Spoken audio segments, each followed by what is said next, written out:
morning, and welcome to the Ocean Power Technologies fourth quarter and full fiscal year 2025 earnings conference call. A webcast of this call is also available and can be accessed by a link on the company's website at www.oceanpowertechnologies.com. This conference call is being recorded and will be available for replay shortly after its completion. On the call today are Dr. Philip Stratman, President and Chief Executive Officer, and Bob Powers, Senior Vice President and Chief Financial Officer. Following the prepared remarks, there'll be a question and answer session. Now I am pleased to introduce Bob Powers. Please go ahead, sir.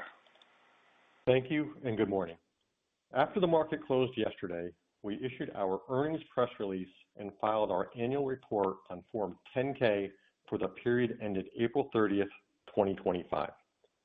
Our public filings are available on the SEC website and within the Investor Relations section of the OPT website.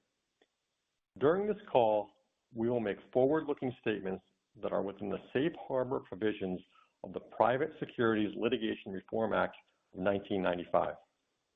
Forward-looking statements may include financial projections or other statements of the company's plans, objectives, expectations, or intentions. These statements are based on assumptions made by management regarding future circumstances over which the company may have little or no control and involve risks, uncertainties, and other factors that may cause actual results to be materially different from any future results expressed or implied by such forward-looking statements. Additional information about these risks and uncertainties can be found in the company's Form 10-K and subsequent filings with the SEC. The company disclaims any obligation or intention to update the forward-looking statements made on this call. Finally, we posted an updated investor presentation on our IR website.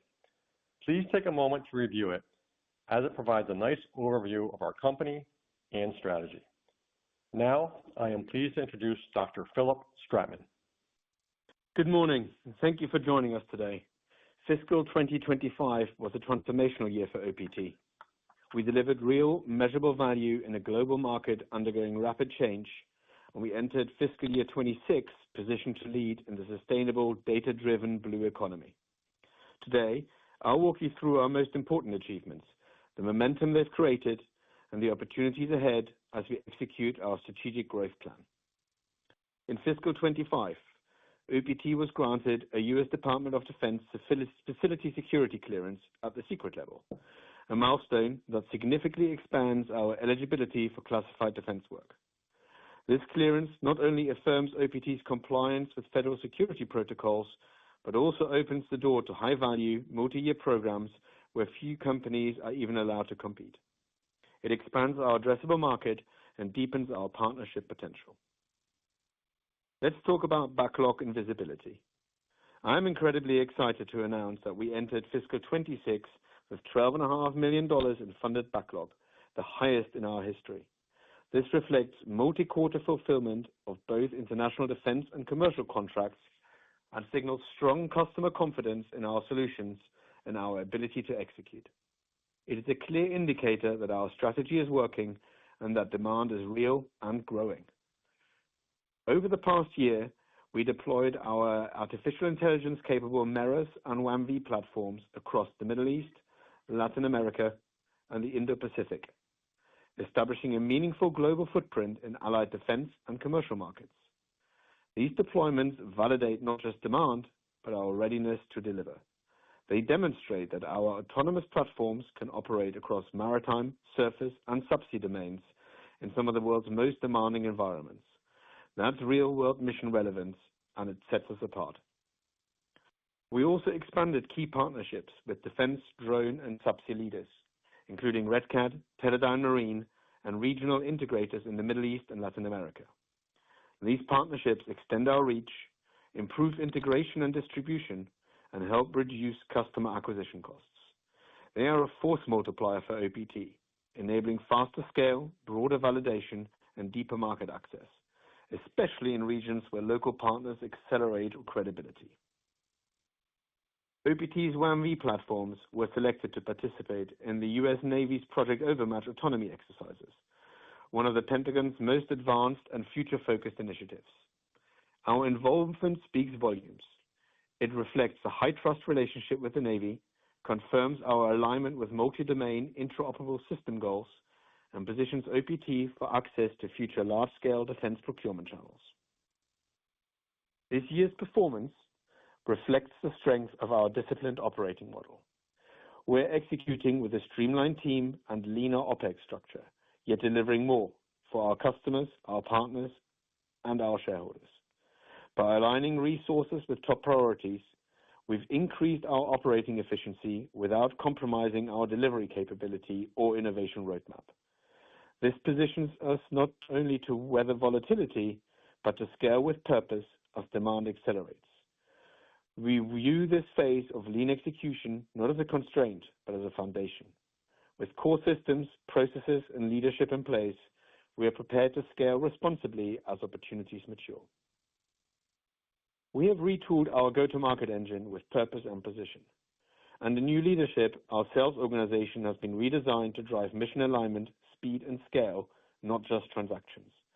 We've upskilled the team, deepening their ability to engage on operational needs and procurement realities across defense and maritime domains. At the same time, we've expanded internationally, matching talent to strategic growth corridors in NATO-aligned Latin America and Middle Eastern markets. Complementing this internal transformation is a growing network of region-specific resellers, force multipliers who understand local dynamics and are helping us deliver OPT solutions faster and further than ever before. This is not just a strategic investment. It's already delivering results. We're seeing improved customer engagement, higher win rates, and increasing traction in markets where we previously had limited presence. This go-to-market evolution is a foundational pillar of our growth strategy, enabling us to solve real-world customer missions at scale. We are taking some important steps to reduce our customer acquisition costs. First, as I just mentioned, we have repositioned our commercial team to place greater emphasis on achieving more scalable, repeatable sales. Second, we are expanding our dedicated demonstration fleet to accelerate customer engagement and close new business in less time and with greater efficiency. Finally, we have realigned our operations and development teams to drive best-in-class customer experience through more innovation and enhanced operational execution. In turn, that empowers us to concentrate more on deepening relationships with existing customers and expanding value-added services like training. Our commitment to continuously strengthen our commercial effectiveness and operational agility underscores our professionalism and readiness as a leading provider in autonomous maritime systems. Becoming an AUVSI trusted operator marks an important milestone in this evolution. Additionally, I want to highlight a significant milestone that speaks to the discipline and maturity we're building across OPT.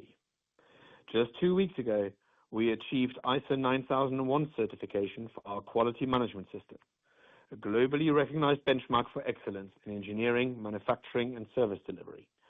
This is not just a compliance achievement. It is a reflection of OPT's evolution into a scalable, repeatable, and process-driven provider of maritime solutions. Whether we are deploying a WAM-V for autonomous ISR missions, activating a power buoy for persistent offshore power, or integrating MEROS to enhance maritime domain awareness, we are now doing so under a globally standardized framework of quality and continuous improvement. For our customers, ISO 9001 is often a prerequisite for long-term engagement. It is a signal that we're not just innovative, but dependable at scale. In fact, we're already seeing this resonate with procurement teams who have told us that certification materially strengthens our position in upcoming opportunities. Internally, this also reinforces our operational foundation as we expand internationally and engage with increasingly complex supply chains and mission profiles.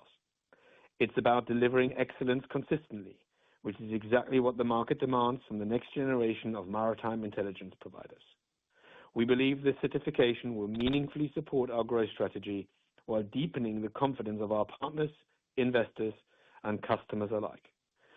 Finally, fiscal year 2025 brought headwinds, particularly in defense, where election-related uncertainty and the pending administration transition delayed procurement activity. Combined with broader macroeconomic volatility, these factors slowed pipeline conversion, resulting in revenue below expectations and a shortfall against our Q4 calendar 25 profitability target. Still, OPT ended fiscal 25 with strong momentum, record backlog, a growing pipeline, and increasing demand across core markets. These results reflect the strength of our positioning and the resilience of our team. We remain confident that fiscal 26 will mark a step function in execution as we advance towards sustained growth, profitability, and long-term value creation. In closing, we have turned a corner. OPT is no longer just about wave energy. We provide full-service maritime domain awareness that is persistent and deployed from platforms that enable multi-asset capabilities. We have become a multi-solution platform company, one that's enabling customers to operate further offshore, stay deployed longer, and lower costs through intelligent autonomy. Our strategy has been simple but disciplined: diversify, scale, and improve margins. We've moved beyond grant-funded R&D into real commercial contracts. We've expanded into defense, energy, and international markets, and we've focused on repeatable, scalable services that drive long-term value. We're not pitching potential, we are executing. Every contract validates our pioneering efforts to develop our model. We are well positioned to meet all challenges on our prosperous horizons and capitalize on the heavy lifting completed to date. The technology is proven, yet continuing to accelerate. The customers are buying. With capital in hand, platforms in the water, and a growing global footprint, OPT is no longer proving, it's scaling. Thank you for your continued support.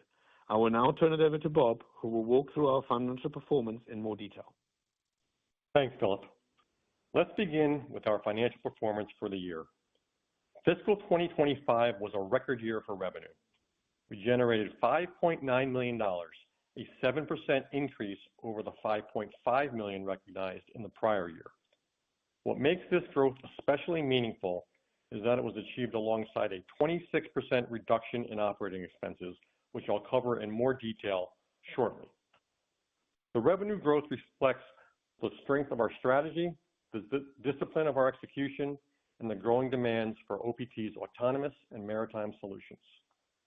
One of the biggest drivers was our expansion in Latin America, which made a meaningful contribution to both our FY25 revenue and the $12.5 million in backlog Philip referenced. This underscores our focus on diversifying revenue across high-growth international markets, and we believe it sets the stage for future expansion. Looking ahead, scaling revenue remains a key priority as we convert backlog into deliveries and expand into new channels. Our focus remains squarely on delivering consistent performance and long-term value for shareholders. Turning to expenses, operating expenses for fiscal 2025 totaled $23.4 million, down 27% from the $32.2 million in FY24. This $8.8 million reduction reflects deliberate organization-wide efforts to optimize headcount, reduce third-party costs, and tighten expense control across all functions. This level of cost discipline, combined with top-line growth, shows that we're building a model with meaningful operating leverage, a critical step towards sustainable profitability. As a result, our loss for the year improved by 22%, from $27.5 million to $21.5 million. This progress shows we're staying disciplined with spending while still growing the business and meeting our customer commitments. On the balance sheet, as of April 30th, 2025, our total cash position, including cash, restricted cash, equivalents, and short-term investments, stood at $6.7 million, compared to $3.2 million for the close of FY24. Just after year-end, we further strengthened our liquidity by securing a $10 million in unsecured debt financing from an institutional investor. This investment represents a clear market endorsement of OPT's platform, technology roadmap, and long-term value creation strategy. Their participation not only bolsters our capital base, it also equips us to execute on our record backlog, scale up international operations, and pursue near-term profitability with greater confidence. On cash flow, net cash used in operating activities for the year was $18.6 million, an improvement of over 38% compared to the $29.8 million in FY24. This reduction reflects the impact of our cost management initiatives, but partially offset by final payouts related to bonuses and earnouts accrued in the prior fiscal year. That concludes our financial update. We're encouraged by the demand signals we're seeing across defense and commercial markets and energized by the progress we've made. As Philip noted, new initiatives, particularly our strategic partnerships and international deployments, position us to capitalize on momentum, expand our customer base, and continue advancing towards scalable, recurring growth. As we move into Q1 of FY26, our focus is on executing backlog deliveries, converting demonstrations into multi-year deals, and maintaining tight expense control. Thank you again for your support. Thank you. We'll now be conducting a question and answer session. If you'd like to be placed into question queue, please press star 1 on your telephone keypad. A confirmation tone will indicate your line is in the question queue. You may press star 2 if you'd like to move your question from the queue. For participants using speaker equipment, it may be necessary to pick up your handset before pressing star 1. One moment, please, while we poll for questions. Our first question is coming from Glenn Mattson from Ladenburg Thalmann. Your line is now live. Hi, guys. Thanks for taking the question. Congrats on the strong growth and backlog of pipeline. I'm curious a little bit more about the pipeline. Just can you give us some understanding and background about how you compile that number and you know, just some background around the conversion and how well, you know, how mature some of that is. Some just color on that'd be great. Yeah, absolutely. Glenn, thanks for being on. The way, you know, as you've seen, is the way we look at our pipeline. It is everything that is an actual opportunity where we're under discussions with a customer. You know, with the retooling of the commercial team, and you've seen, you know, we recently onboarded a new SVP for commercial, Jason Weed, who's a retired U.S. Navy captain, and others that we've brought on. We've really positioned the company to now start increasing and accelerating the conversion rate as we're looking at, you know, what is a qualified opportunity or opportunity under negotiation with a customer, to then focusing on the delivery portion of the pipeline and then converting that to revenues. You know, with the key appointees in the presidential administration in place, we feel very confident about seeing an increase in the conversion rates. And equally, as the world starts recognizing that a hybrid fleet and unmanned operations in the ocean are a critical portion of operations, you know, we look forward to participating in that. So I think as we stated, you know, these are qualified opportunities under negotiation, and we are increasing, or we're feeling confident about increasing the conversion rate as we move through the current fiscal year. Thank you. And then I guess as a follow-up, you know, you've done a great job of cutting costs. You know, can you just talk about your capacity and ability to meet demand should it accelerate faster than you expect, or? Yeah, absolutely. You know, we've got the facility in New Jersey where we got just under 60,000 square feet. We got our smaller prototyping facility in the Bay Area in Northern California. And, you know, under the leadership of our operational team, we have redesigned the layout of parts of our facilities so that we can scale up more quickly. But obviously, you know, as you pointed out on the cost cutting, we're doing so in a way that is conscious of working capital, so that we can convert as and when required without front loading too much into inventory prior to starting the conversion. Okay, great. Good luck, and thanks for taking my questions. Appreciate it. Thanks for being on. Thank you. Next question is coming from Peter Gastrich from Water Power Research. Your line is now live. Yes, good morning. Peter from Water Tower. So congratulations to the team on your results and executing on your strategy in 2025. It's really great to see this meaningful momentum in your backlog and also the cost cuts. Looks like you're well positioned, starting off in 2026. I just have a couple of questions, one on the backlog and the other is on the gross margin. Just related to the backlog, could you talk, first of all, so thanks for the previous question on that as well. But could you please talk about the breakdown of the backlog in terms of product type? Any type of color you can give on that would be great. Thanks for being on, Peter. And it is what we are pleased with in the backlog is the fact that it is a very healthy split between buoys, vehicles, and associated services.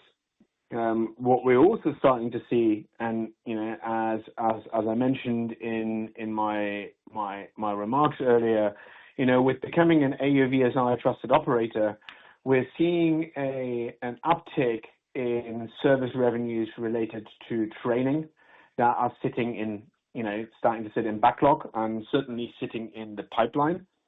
So, we feel good about the fact that this is not based on one single one of our solution, but truly is part of what we set out to do, which is deliver autonomous, persistent, and resident ocean intelligence, whether that is buoys, vehicles, enabled software that sits at the edge across them, or whether it is services that are related to getting these items deployed. Okay, thank you very much. Yeah, just a question on the gross margin. So, over the last year, your gross margin was on the decline, and just looking out toward your backlog right now and eventually having that feed through, how should we be thinking about, how your gross margin would be evolving sort of broadly going forward? Yeah, I think we're seeing an uptick again where gross margin is going to start heading. Some of that has been related to the fact, as Bob mentioned, we've been working on projects such as Overmatch and others, which have been revenue generating, but more focused on larger scale demonstration efforts. As we transition further into operational use of the systems, we look forward to seeing that corresponding uptake in gross margins, which are driven to some extent by the service revenues that I just mentioned, as those, A, they're recurring, and B, they do carry with them a higher gross margin when we start delivering them. Okay, great. Thank you very much. Thank you. Thank you. We've reached the end of our question and answer session. I'd like to turn the floor back over for any further closing comments. Thank you for being a shareholder and for supporting our ongoing growth and execution of our strategy. We look forward to continuing to deliver for you, our customers, and all of our stakeholders. Thank you. Thank you. That does conclude today's teleconference and webcast. You may disconnect your line at this time and have a wonderful day. We thank you for your participation today.